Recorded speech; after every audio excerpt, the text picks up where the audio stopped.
Baik, mahasiswa, kita lanjutkan materinya.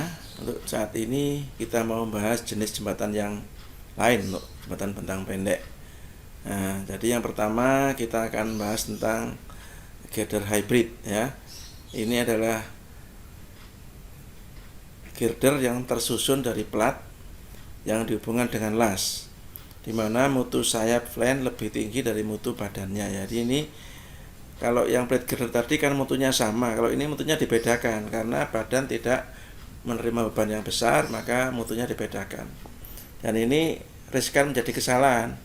Nah, memang untuk sekarang ini jarang digunakan orang, tapi di literatur ada yang menyebutkan jembatan hybrid ini ada ya, pernah ada, dan kita perlu tahu lah. Jadi ini boleh dilakukan apabila terpaksa memang tidak ada alternatif lain gitu.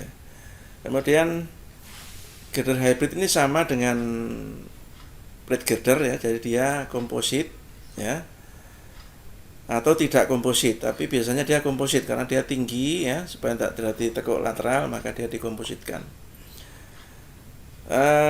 Untuk yang non komposit, untuk yang tidak komposit, maka mutu flange atas dan bawah itu dibuat sama, karena tekan tariknya dia akan menerima beban yang sama. Tapi kalau untuk komposit nanti lain kaki.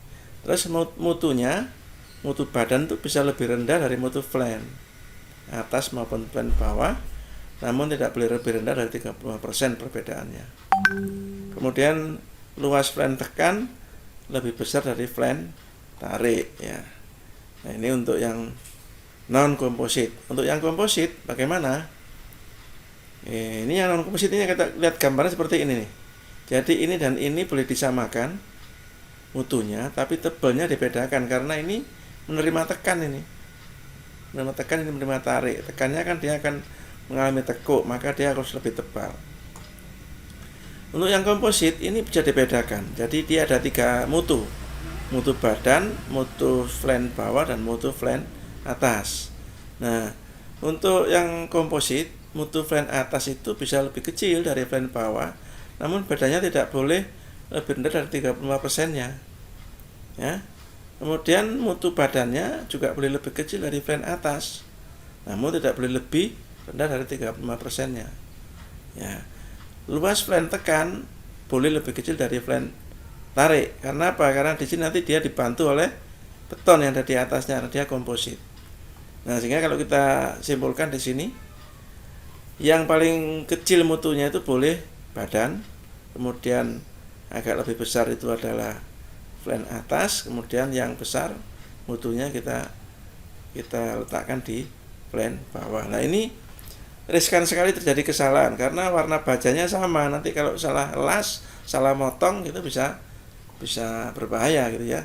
Jadi mungkin kalau memang ada alternatif lain ya, mungkin hybrid ini tidak perlu kita gunakan.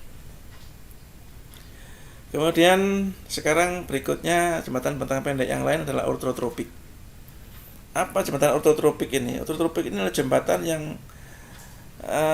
lantai kendaraannya menjadi satu dengan rusuk-rusuknya, memanjang maupun rusuk melintangnya. Jadi seperti lantai yang sudah menjadi satu dengan rusuk-rusuknya. Jadi kita sebut dengan ortotropik. Nah, kekakuan rusuk memanjang dan rusuk melintang tidak sama. Jadi kalau kita punya plat ya, kekakuan ke arah melintang dan memanjang itu tidak sama. Jadi kita bisa sebut sebagai anisotropik. Kemudian rusuk memanjang itu biasanya tegak lurus dengan rusuk melintangnya, yang kita sebut dengan ortogonal. Jadi kalau gabungan dua ini, maka kita bisa sebut ortotropik. Jadi ortogonal anisotropik itu kita menjadi ortotropik.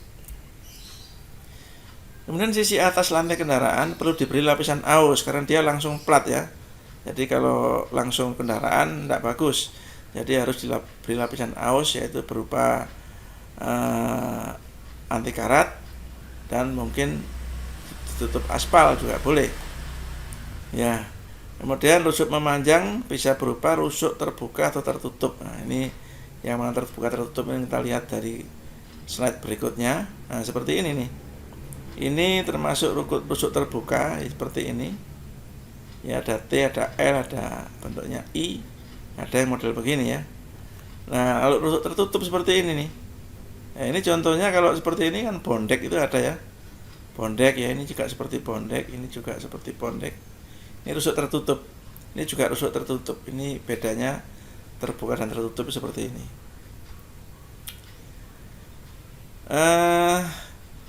Ini ada teorinya khusus ya. Jadi ada literatur khusus yang membahas tentang khusus ortotropik ya. Jadi tidak masuk dalam materi ini. Mungkin kalau kita mau memperdalam ortotropik, kita bisa membaca literatur tentang ortotropik. Nah, berikutnya kita teruskan ke jembatan balok beton bertulang. Ini balok beton bertulang ini ada dua macam, yaitu satu yang bisa dicor di tempat atau cast in situ, atau satunya lagi pracetak. Nah, bentang jembatan dengan girder balok beton bertulang ini itu bisa sampai 20 meter ya, biasanya antara 15 sampai 20 maksimum. Lewat dari 20 meter sudah tidak efektif lagi. Jadi mungkin sudah pantasnya pakai balok pratekan. Jadi pemikul utamanya adalah berupa balok beton bertulang. Pemikul utama bisa dicor di tempat, cast in situ atau pracetak. Plat lantai kendaraan lalu komposit ya, karena baloknya memang tidak dicor semuanya, jadi dicor disisakan sampai ketebalan plat lantai di atas itu dikosongi, sehingga ketinggiannya pengecoran pertama adalah setinggi balok dikurangi tebal plat. Kemudian kalau pracetak juga demikian, tinggi balok pracetak itu tingginya hanya tinggi balok dikurangi tebal plat dulu. Diangkat, diletakkan, baru nanti dicor platnya berupa plat komposit. Kemudian plat lantai itu juga bisa cast in situ, bisa pracetak sebagian, atau yang kita sering sebut dengan half slab precast. Kemudian balok melintangnya dia bisa pembagi beban ya, dia bisa mengajak balok sebelah-sebelahnya. Kalau dia salah satu balok diinjek kena beban, maka sebelah-sebelahnya bisa diajak melalui belagar melintang. Tapi bisa juga kalau dia tidak kaku, tidak bisa. Jadi dia hanya sebagai pengaku lateral saja. Kemudian dia tidak memerlukan ikatan angin dan ikatan rem, sudah pasti ini, karena dia komposit, lantainya sudah kaku. Kemudian bangunan bawah sama seperti yang lain, yaitu ada kepala jembatan dan kemudian juga ada pilar. Nah, ini adalah gambarnya. Jadi balok itu dicor dulu yang merah ini, kemudian sengkangnya itu muncul. Nah, ini masih kosong, belum ada betonnya. Nanti betonnya dicor bareng sama yang abu-abu ini. Jadi dia akan menjadi satu kesatuan nantinya. Kemudian ini adalah balok melintangnya juga dicor bersamaan dengan yang abu-abu nanti itu. Nah, kalau baloknya pracetak, maka ini dibuat pracetak dulu. Kemudian dinaikkan di atas, kemudian dipasang half slabnya yang biru tua ini. Baru nanti dicor cast in situ-nya di atasnya separuh. Sekalian sama tiangnya railing dan trotoarnya. Ini sama sebetulnya, tapi sistemnya lebih cepat ini, karena ini nunggu umur ya. Kalau ini langsung dibuat di bawah, langsung diangkat, lebih cepat. Dan ini half slabnya ini sekalian menjadi bekisting untuk pengecoran plat lantai. Nanti jadi kesatuan ini. Jadi di sini ada railing ya, keterangannya ini sama, ada pagar ini, ada trotoar, ada cast in situ. Ini lantai kendaraan, ini pracetak itu yang biru ini. Kemudian ini juga pracetak, ini pracetak. Kalau ini cast in situ. Ini sama ini dicor bareng cast in situ, baru nanti ngecor lantainya. Nah, kalau di gini dia harus pakai bekisting. Nah, itu ruginya di sini nih. Ya, gini dia baloknya dibagi tapi dia sebagai bekisting. Kalau ini harus pakai bekisting lain ya. Nah, itu bedanya. Kemudian kalau detailingnya seperti inilah kira-kira. Jadi ini balok yang precast itu dibuat seperti ini, tapi sengkangnya muncul ya, seperti yang tadi saya ceritakan ini, yang hitam ini. Jadi muncul, kemudian dipasang plat precast yang kuning, kemudian cast in situ ini untuk mengisi. Ini juga yang cast in situ ya, jadi ini cast in situ, ini cast in situ. Jadi dia tidak dicor sampai ke atas, tapi disampai ke bawah ketebalan plat.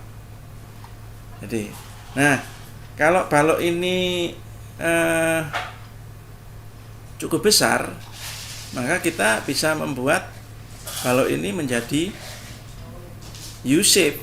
Jadi dia supaya ringan diangkatnya, maka dia dibuat balok U-shape ya, seperti contoh di slide berikut ini. Nah, ini adalah contoh balok U-shape ya. Jadi dia kosong ini, nanti dicor barengan plat ya, sehingga untuk yang abu-abu ini, yang precastnya bisa diangkat ya, bisa diangkat karena dia ringan. Tapi kalau ini terlalu besar, ini ada isinya, jangan-jangan crane kita yang tidak kuat ngangkat. Untuk mengurangi itu, maka kita bisa membuatnya bentuk U-shape. Nah, untuk bentuk U-shape ini, untuk garis ini contohnya kan lurus ya. Jadi yang benar adalah ini agak miring ke dalam. Ini agak miring ke dalam supaya tidak terjadi keropos di daerah sini. Ini rawan keropos ini. Tapi kalau kita buat agak miring, nah dia bisa lebih padat. Baik, para mahasiswa, ini waktunya sudah lewat 10 menit. Kita sudahi dulu, nanti kita lanjutkan pada video berikutnya. Silakan dibaca, dipelajari, dan jangan lupa di subscribe.